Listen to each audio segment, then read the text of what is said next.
in the Gambia, West Africa. Barely 72 hours before the April 9 National Assembly election, the latest opinion poll of the Center for Policy, Research and Strategic Studies, Ceprass, reveals that President Barrow's NPP may likely secure more seats in the parliament. The new survey was conducted using three scenarios, which saw the NPP party leading in two of the surveys, followed by the main opposition party UDP. The survey comprises 14,191 households from 8 local government areas within 48 districts across the tiny West African country.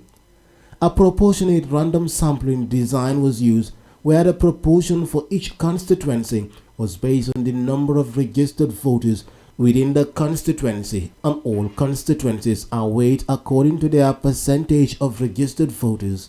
Larger constituencies like Combo South, greater than Janjanbureh constituency, will have more respondents than the latter. A total of 1,231 samples were taken, but later increased to 1,354 to account for oversampling. The total was divided into 8 local government areas, which were later divided into 53 constituencies. Respondents were asked about their intention to vote for the parliamentary candidates in their constituency. However, given the high proportion of respondents who were unwilling to reveal their intention to vote, the results are reported based on the proportion of respondents not disclosing their voting intention. Against this backdrop, Ceprass conducted the survey using 3 setups. In Scenario 1, there is no restriction on the proportion of the respondents not disclosing their intention to vote.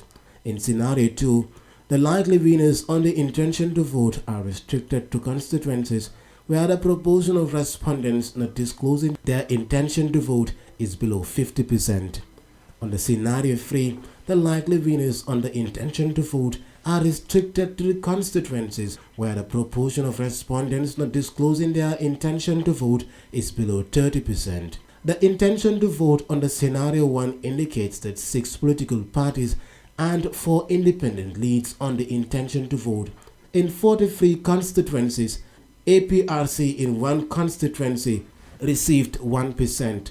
NPP 16 constituencies secured 30%. UDP in 14 constituencies secured 26%. PDOIS in 2 constituencies secured 3%. NRP in 5 constituencies secured 9%.